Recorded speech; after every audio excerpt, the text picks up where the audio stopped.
Assalamualaikum warahmatullahi wabarakatuh.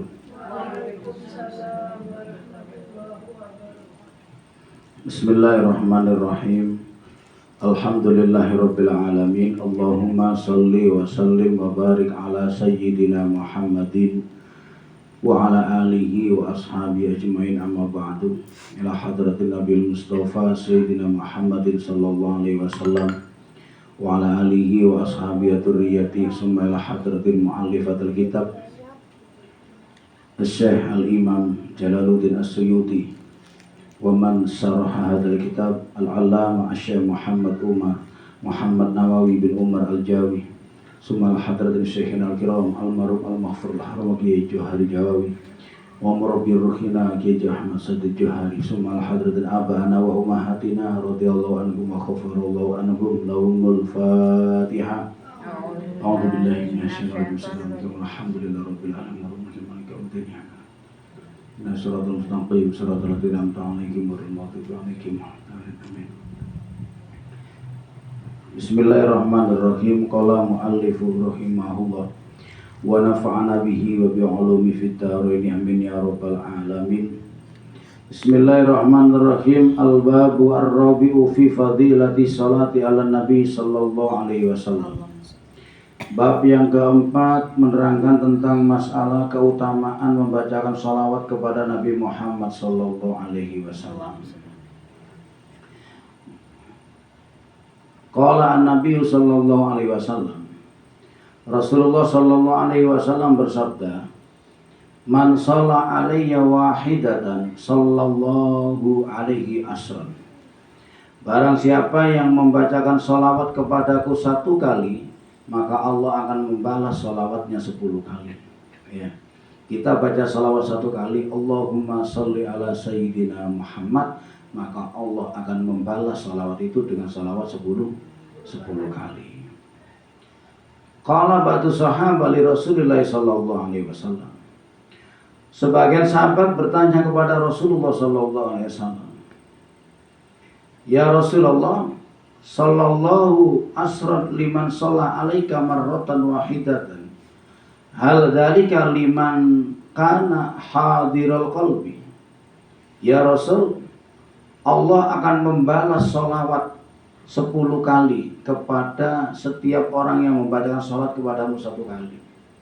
Apakah salawat itu membacanya harus menghadirkan hati, harus khusyuk bacanya?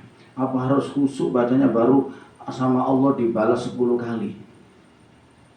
Rasulullah SAW jawab, tidak perlu khusyuk, tidak perlu menghadirkan hati baca salawat.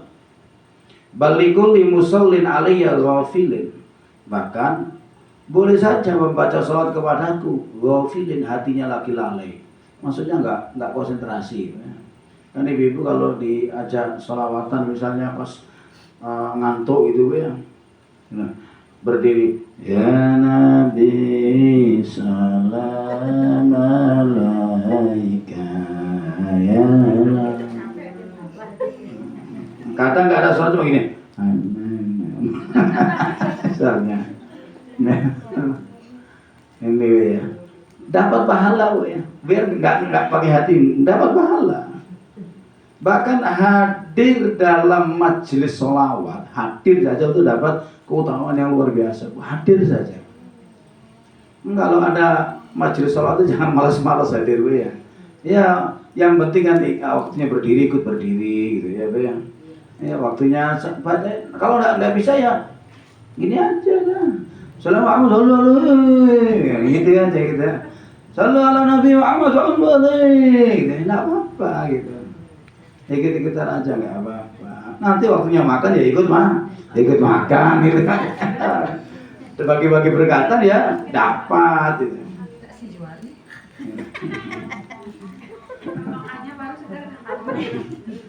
Nah kalau apa? Kalau misalnya semua harus baca, ya gimana bu ya? Orang ada suaranya yang jelek kayak saya ini, mimpin sholawatan, ya males yang dengerin. Jika ada yang mimpin, yang baca suara yang bagus, pokoknya ada suara, halo, gitu ikut-ikutan aja. Wah kok saya nerangkan seperti ini Bu, nggak bercanda ini Bu ya. Ada keterangannya, ini saya jelaskan keterangannya. Biar kalau ada gitu, Allah gitu ikut-ikutan ya. Qala ba'du sufiyati. Waalaikumsalam warahmatullahi. Qala ba'du sufiyati, sebagian ulama ahli sufi bercerita, kana li jarun musarrafun ala nafsihi. Saya punya tetangga, katanya ulama ahli tasawuf. Saya punya tetangga kelakuannya sudah melampaui batas. Udah maksiatnya udah luar biasa. La ya'rifu yaumahu min amsihi minta amikihi fisukri fisukari. Setiap siang dan malam pokoknya udah hampir setiap hari tidak dikenal dia kecuali dia dalam keadaan mabuk. Mabuk ya. Ini mabuk ini jelek, dosa besar, tidak boleh nanti saya terangkan setelahnya ya. Ini kisahnya sebagian ulama ahli sufi. Wa kuntu aiduhu falam yakbil. Saya sudah nasihati dia. Saya nasihati tapi dia tidak mau nerima nasihat. Kamu berhenti maksiat, kamu berhenti mabuk, jangan terus-terus, tidak mau. Wa amartu bi taubati falam yaf'al. Saya perintahkan dia agar bertaubat, tidak mau taubat. Masih mabuk aja. Falamma mata ra'aitu fil manam wa huwa fi arfa'i maqamin. Dan ketika dia mati, loh kok saya malah mimpi ketemu sama dia. Dia duduk di singgasana yang mewah, dia masuk surga kelihatan dia gagah gitu. Nah, ini apa maksudnya ini? Wa alaihi hullatu khadra min hulalil jannah. Dan saya lihat dia memakai baju kebesaran yang baju kebesaran surga yang berwarna hijau. Libasul izazi wal ikram. Baju-baju bangsawan lah, kayak layaknya seorang raja. Fakultu lahu, saya bertanya kepadanya, bimanil tahadil martabati al-azimati. Sebab apa engkau mendapatkan anugerah derajat yang agung ini? Apa sebabnya? Qala, dia menjawab, hadartu yauman majlisi dzikri. Saya pernah satu hari hadir di majelis dzikir. Majelis dzikir. Fasami'tu al-alim, saya mendengar sang kiai berkata gini, yaqul berkata, man shalla ala nabi sallallahu alaihi wasallam, barang siapa yang membacakan salawat kepada Nabi, wa rafa'a sautahu, dan mengeraskan suaranya ketika baca salawat, wajabat lahu al-jannah, maka dia wajib baginya surga. Saya mendengar kiainya waktu pidato, siapa yang mau baca sholawat kepada Nabi dengan suara yang keras, maka dia berhak mendapatkan surga. Summa rafa'al alim sautahu bi sholati ala Nabi. Kemudian orang alim kiainya itu baca sholawat keras. Allahumma sholli ala Muhammad. Wa rafa'tu sauti. Lalu saya keraskan suaraku. Saya keraskan suaraku, ikut-ikutan untuk membaca sholawat. Jadi misalnya Allahumma sholli ala Muhammad sallu alaihi, misalnya ya. Allahumma sholli ala Muhammad, Allahumma sholli alaihi. Saya keraskan suaraku. Wa rafa'al qaum aswatahum. Mereka masyarakat, orang yang hadir yang lain pun ikut mengeraskan suaranya membaca sholawat. Fa ghafara lana jami'an fi dalikal yaum, maka faghfara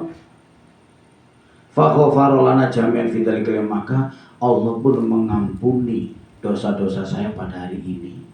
Fakana nasibi minal maghfirati wa rahmati, dan inilah bagianku dari Allah sebab sholawat itu, yaitu pengampunan dari Allah dan kasih sayangnya Allah berkat baca sholawat.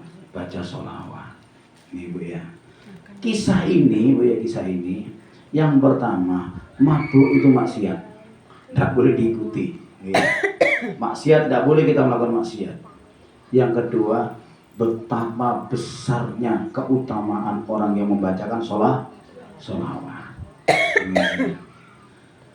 Syafaat yang paling utama besok dari kiamat adalah syafaatnya Nabi Muhammad SAW. Ada selain Nabi dikasih syafaat, ada Bu. Orang yang tahfidz Quran dikasih syafaat 7 orang. Silakan kamu misalnya orang yang hafal Quran dan perilaku Al-Quran disuruh masuk surga, tidak mau. Enggak ya Allah, saya pingin ngajak orang masuk ke surga, saya tidak bisa masuk surga sendiri. Ya kalau gitu ajaklah 7 orang masuk ke dalam surga. Diajaklah 7 orang yang ahli neraka, orang tuanya, saudaranya, siapa yang ahli neraka, yang dekat dengan mereka diajak masuk surga. Ada juga kalangan para ulama dikasih syafaat sama Allah. Para ulama berangkat disuruh masuk ke surga, tidak mau. Enggak ya Allah, saya ingat sama murid-murid saya, jadi izinkanlah saya mengajak mereka. Ya sudah, ajaklah murid-murid masuk ke dalam surga. Maka ulama itu mencari murid-muridnya. Dan ulama ini akan tahu murid-muridnya. Siapa yang dicari? Ya muridnya yang nurut-nurut ya. Yang tidak nurut itu ditinggal ya. Nah, lupa. Orang waktu pengajiannya sering lupa ya.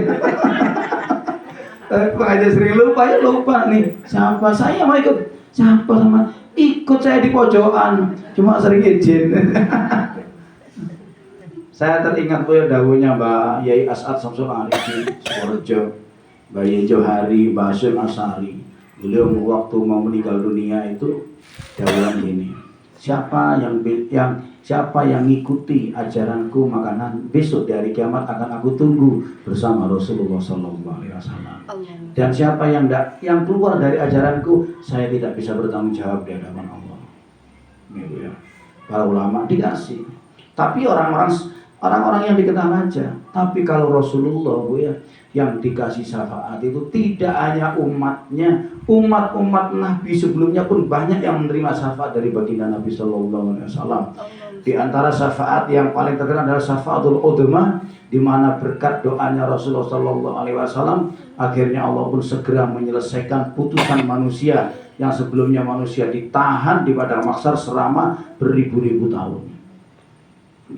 Ya. Jadi sholawat, orang yang paling dekat dengan Rasulullah adalah orang yang paling banyak sholawatnya kepada Nabi. Man ahabba syai'an fakasiratikru. Orang yang paling orang yang mencintai seseorang, maka mereka pasti akan banyak menyebut namanya. Ada ceritanya Bu ya. Seorang ulama melihat ada waktu di Mekah itu dilihat kok ada orang itu berjalan sholawat aja. Tawafnya dibaca sholawat. Padahal yang di tawaf kan sebaiknya yang baca kan Robbana atina fid dunya hasanah. Ini sholawat dibaca. Waktu sa'i ya sholawat dibaca. Sholawat aja. Akhirnya ditegur. Pak, sampean ini kok baca sholawat aja? Setiap tempat itu ada doanya masing-masing. Kenapa kok sampean baca sholawat? Kok baca sholat aja nggak baca zikir-zikir yang lain? Orang ini akhirnya, ini seorang pemuda. Pemuda ini ngomong gini, sampean siapa? Saya Abdullah ibn Mubarak. Oh, saman ulama yang namanya masyhur, seorang ulama yang sangat terkenal. Karena engkau yang bertanya, wahai Abdullah ibn Mubarak, maka saya ceritakan. Saya memiliki kisah. Seperti ini saya ada ceritanya. Terus apa ceritanya? Diceritakan. Saya wahai Syekh, saya berangkat dari rumah itu haji sama bapak saya. Berangkat haji, di tengah perjalanan bapak saya meninggal dunia. Kemudian karena meninggal tidak langsung dikubur, maka saya nunggu jenazah bapak saya di malam hari.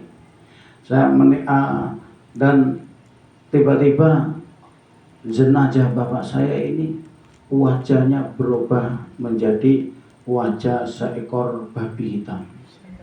Bapak Bu ya. Saya nangis karena memikirkan nasib bapak saya. Kok bisa bapak saya wajahnya berubah menjadi seekor babi hitam. Nangis saya susah. Saya gimana nanti kalau ketahuan orang, apa ada orang yang mau bantu mandikan besok pagi. Apakah ada orang yang mau bantuin ngafani bapak saya, menguburkan bapak saya, sementara bapak saya wajahnya berubah menjadi seekor babi? Nangis. Saya sedih nangis, saya duduk di samping jenazah bapak saya, tiba-tiba saya tertidur di samping jenazah bapak saya. Dalam tidurku saya bermimpi, tiba-tiba ada seorang yang lelaki yang gagah, yang tampan, wajahnya bersinar, menggunakan baju hijau yang sangat gagah. Belum pernah saya melihat seseorang yang setampan orang itu. Kemudian orang itu mendekati jenazah bapak saya, dipeganglah wajah jenazah bapak saya. Tiba-tiba jenazah bapak saya berubah lagi, kembali seperti sedia kala, bahkan wajahnya lebih cerah daripada aslinya. Kemudian orang ini mau meninggalkan begitu aja. Saya pegang jubahnya, saya bertanya, wahai seseorang, siapakah engkau dan kenapa engkau datang ke sini dan apa kesalahan bapak saya? Orang ini menjawab, aku adalah Rasulullah Muhammad sallallahu alaihi wasallam.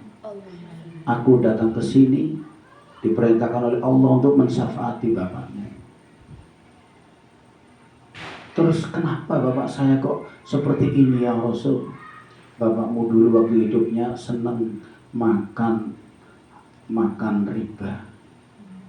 Jadi dia waktu di rumahnya itu makanannya sering makanan yang riba.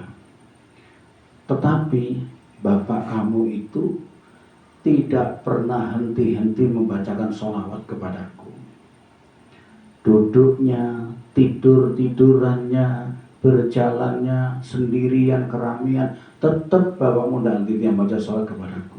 Karena sholawat itulah aku memberikan syafaat kepada bapakmu, dan bapakmu dosanya diampuni semua oleh Allah Subhanahu wa Ta'ala berkat sholawat yang ia baca. Kemudian pergilah Rasulullah itu, tiba-tiba terbangun dari mimpinya, dan betul-betul wajah bapaknya berubah, lebih cerah daripada semula, daripada wajah aslinya, dan bau harum masih tercium olehnya di alam dohirnya, di alam nyatanya. Nah, karena kejadian itulah saya bertekad dimanapun kapanpun saya akan membacakan sholawat kepada Rasulullah SAW. Seperti itu ya, baca sholawat kepada Rasulullah. Kan gampang ya, sallallahu ala Muhammad, sallallahu ala Muhammad. Tidak usah dilakukan. Kalau suaranya jelek tetap aja jelek ya. Nah, saya ngelakuin sallallahu ala Muhammad. Sholawatnya enak ya. Suaranya yang enggak enak. Makanya tidak usah dilakukan lah, sadar diri ya. Maksudnya makan riba tadi gimana Pak? Ya, makan riba, hukum yang riba. Riba kan macam-macam ya. Riba itu banyak macamnya riba. Pokoknya riba itu yang simpelnya melebihi dari haknya, memakan melebihi dari haknya. Misalnya tuker-tukeran beras, ya, beras saya bagus, berasnya ibu jelek. Maka ibu datang bawa beras 2 kilo, ditukar beras saya 1 kilo. Yang 1 kilo itu namanya riba. Itu tuker-tukeran perkara yang sama. Ini termasuk juga tuker-tukeran, termasuk juga minjem beras 1 kilo, tak ganti 2 kilo. Lebihnya itu namanya riba. Gitu ya. Kalau tukar kado gitu enggak apa-apa Ustaz ya? Hah? Tukar kado tapi harganya sama kan enggak apa-apa gitu ya? Tukar kado kan biasanya ada itu kalau tahun baru gini guru-gurunya itu biasanya tukar kado. Tuker bahasanya jangan dibahasakan nukar ya. Apa itu? Kalau nukar itu bahasanya yang tepat itu ya saling memberi hadiah gitu. Hadiah itu kan bukan nukar ya. Kalau hadiah sah-sah saja. Bu Haji ngasih sama saya hadiah 100.000, Bu Haji tak kasih hadiah 1.000 rupiah, ya sah saja orang hadiah seikhlasnya. Tapi kalau nukar, tukaran barang tidak boleh. Tukaran itu boleh bertukar tapi barang yang berbeda. Ya, bertukar misalnya Bu Haji lagi panen salak banyak, saya pingin makan salak, punya uang. Bu Haji mau salaknya 1 kilo, tak tuker beras 1 kilo. Kalau bahasa kita kan membeli. Nah, dulu kan katanya ketika zaman sulitnya uang, orang belanja itu pakai barang, tukar-tukaran barang. Itu tidak apa-apa, tapi barang yang berbeda. Beras ditukar dengan mangga, tidak apa-apa. Tapi kalau beras sama beras, biar beras jenisnya berbeda, harus sama, tidak boleh. Itu namanya masuk dalam kelompok riba. Banyak pembahasan riba, panjang sekali itu ya, pembahasan riba. Jadi dan di sana banyak perbedaan juga masalah riba, ya. Banyak perbedaan masalah riba. Kalau misalnya saya punya uang di bank untuk modal, Nah hasilnya itu? Ya. Masalah bank ya, baik bank syariah maupun bank konvensional ya. Di sana ada nilai lebih, ya, ada nilai lebih, pasti lebih pasti. Kemudian saya tidak membicarakan bank syariah. Ya.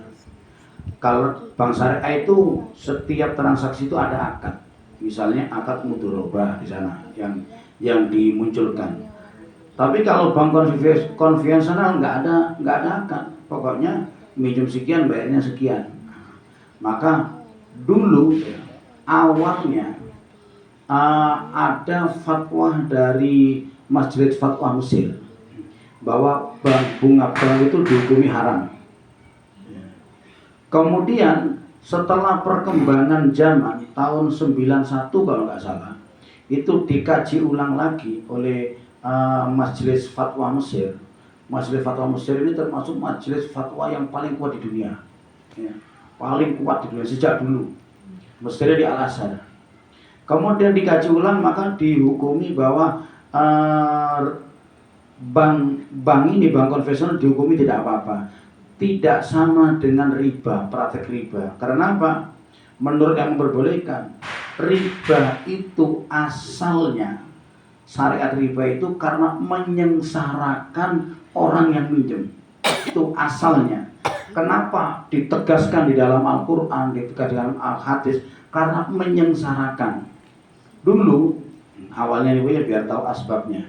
Dulu orang-orang kafir Mekah itu kalau mau sengaja bawa uang siapa yang mau minjem, ditawarkan. Akhirnya kemudian dikasih minjem jelas sekian, kamu harus mengembalikan dalam jangka 1 bulan sekian. Kalau enggak, bunganya naik terus seperti itu naik. Lah ini yang menentukan bunganya mereka sendiri, masing-masing beda orang beda. Lah ini kebanyakan menyengsarakan masyarakat. Sementara dalam praktek bank, ya, orang yang minjem di bank itu sengsara itu karena tidak mengukur kemampuannya. Tidak mengukur kemampuan, bukan karena bank menyengsarakan. Kenapa? Karena bank yang pertama bunganya diatur oleh negara. Ya. Kemudian tidak ada orang yang bisa luwes meminjamkan orang untuk keperluan mendadak ataupun untuk usaha seperti bank. Misalnya BLK mau jualan perlu 50 juta. Saya yakin kalau minjem sama saudara aja nggak ada. 50, dari mana 50 juta? Nggak ada. Tapi dari bank dikasih. Kenapa? Dan dianggap sah. Kenapa? Karena di bank itu ada yang kerja. Kalau nggak diambilkan dari sana, terus mereka dapat uang dari mana? Nah itu menurut yang memperbolehkan. Dan termasuk yang memperbolehkan adalah Syekh Yusuf Al-Qaradawi. Andai kata bank semuanya dihukumi haram, maka seluruh dunia ini dipastikan akan masuk neraka semuanya. Loh kok bisa? Karena saat ini orang hidup itu pasti pakai uang. Dan uang itu yang mengeluarkan adalah bank.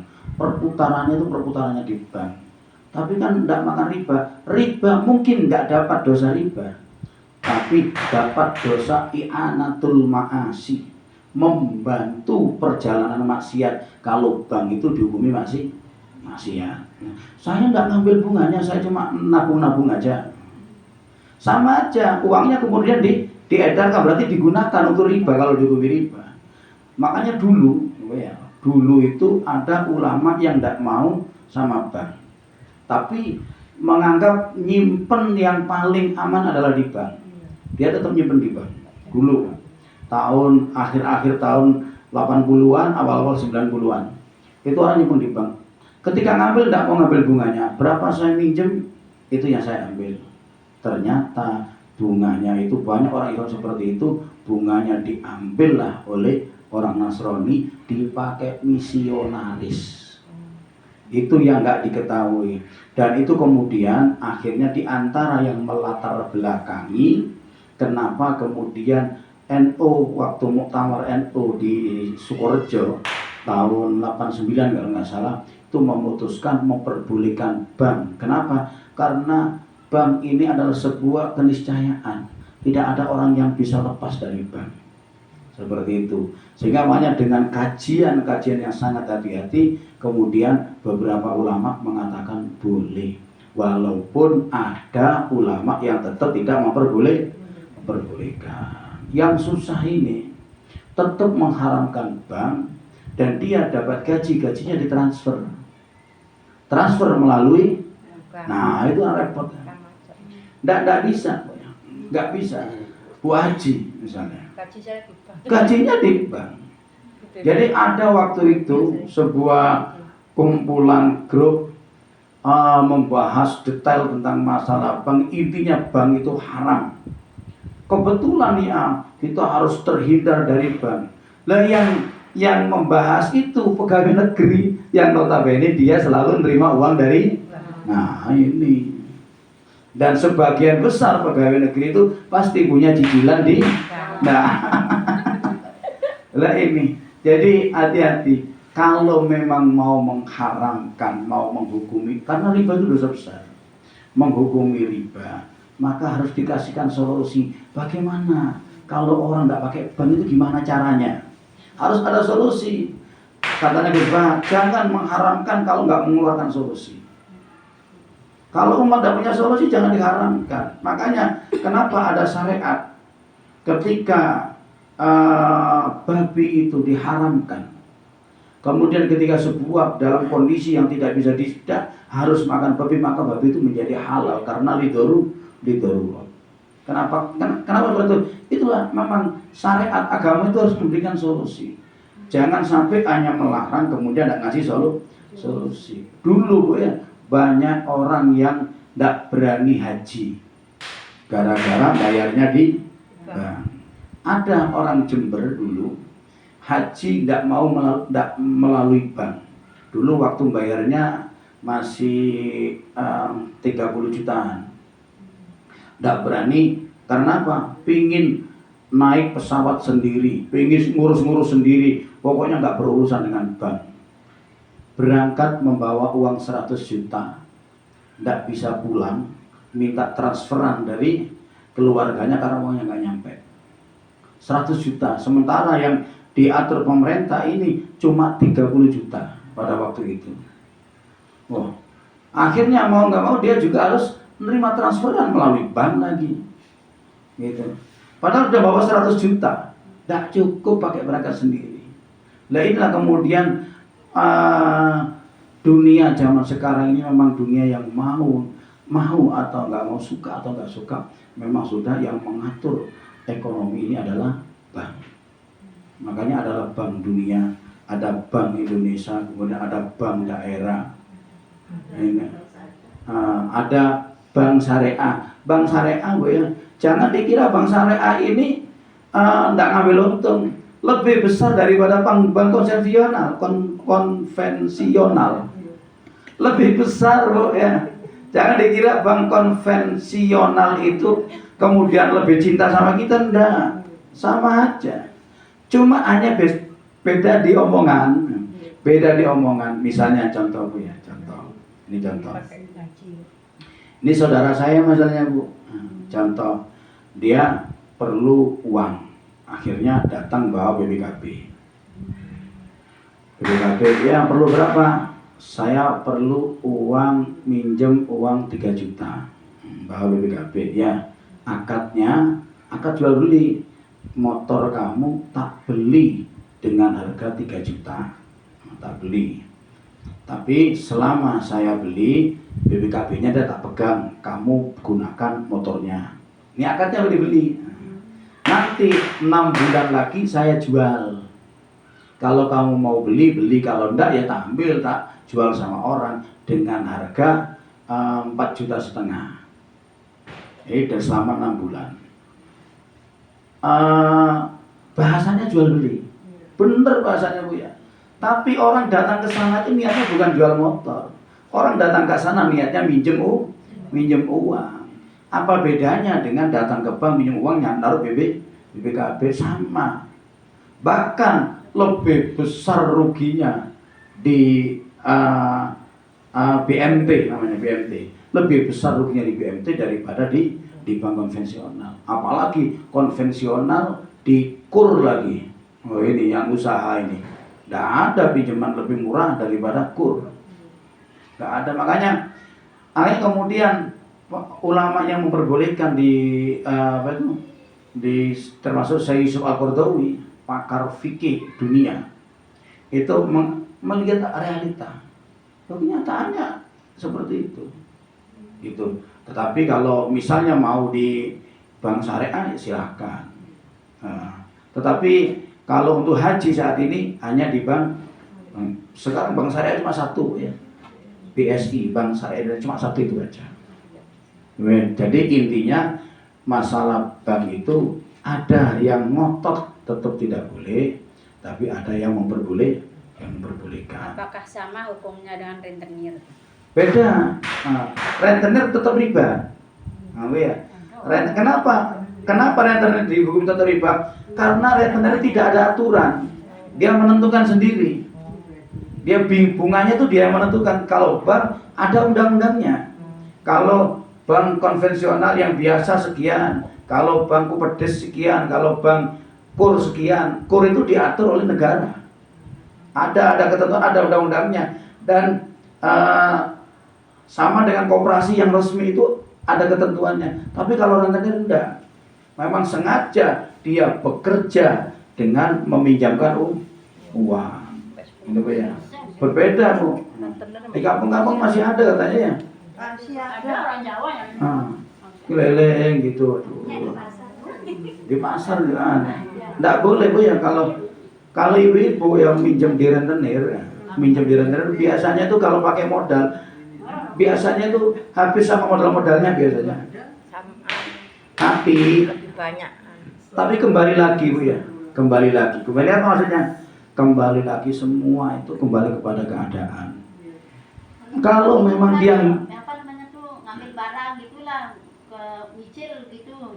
Oh mindering itu namanya. Tidak apa-apa kalau itu. Itu jual beli kredit kan ya. Tidak apa-apa jual beli itu kredit namanya. Yang penting ibunya kalau mau beli itu nggak usah karena kalau barang satu dihargai dua itu nggak boleh. Misalnya nih saya jual motor. Kalau kamu kredit 5 juta, kalau cash 4 juta. Oh, enggak boleh. Ini nggak boleh, barang satu dihargai dua. Makanya kalau mau beli apa-apa itu datang, saya mau kredit, udah itu aja nah, nggak usah tanya cashnya. Saya mau kredit, oh ini yang kredit. Tapi di showroom itu, di dealer-dealer itu sudah dibedakan Bu ya. Yang dipajang itu semuanya itu kredit. Kalau yang mau cash dipesankan langsung dari pabrik. Jadi yang dipajang itu semuanya kredit. Coba ibu-ibu berangkat ke dealer walaupun tidak bawa uang Bu ya, pura-pura mau beli motor yang cash. Nah, motor apa? Motor Supra yang warna ini. Oh ya, tunggu dulu ya. Ini mungkin sebulan lagi bisa datang. Kadang 2 bulan, ada 3 bulan baru datang. Kenapa? Yang di sana itu harus kredit. Kenapa? Karena dealernya itu kadang tidak punya modal, bank yang modali. Kalau beli cash hubungannya dealer sama pembeli, langsung dipesankan langsung dari pabriknya sana. Itu kalau cash diambilkan yang lain, bukan yang di sana. Seperti itu. Jadi kalau mau, kan biasanya kan orang menteri kan kepingin dapat untung yang lebih banyak lah, tapi harus sabar keliling. Dulu masih ingat di kampung saya, menteri panci wajar gitu. Menteri, datang dah, ngasih. Dulu masih ingat orang di kampung itu bayar nyicilnya 50 rupiah, 50. Besok datang lagi 50. Kadang nggak ada orangnya, atau libur dulu ya, besok bayarnya biaya besok dua besok. Nggak apa-apa, orang itu beli. Yang nggak boleh itu kalau kita minjem perorangan kembalinya lebih. Tapi ada tapinya lagi ini ya. Tapi kalau bayarnya lebih dari inisiatif sendiri, itu dianjurkan. Nabi mengatakan harusnya orang minjem seperti itu. Saya minjem sama Biro Kama. Biro Kama minjem uangnya saya. Berapa? Mau pakai modal, kasih 1 juta ya. Oh iya, ini 1 juta. Kasih 1 juta. Pakai modal, udah sukses, udah dapat untung banyak. Lah saya seharusnya ngasihnya jangan 1 juta. Seharusnya 1.100.000 orang sudah dapat untung banyak. Itu saya berikan 1.100.000, tak apa-apa, halal.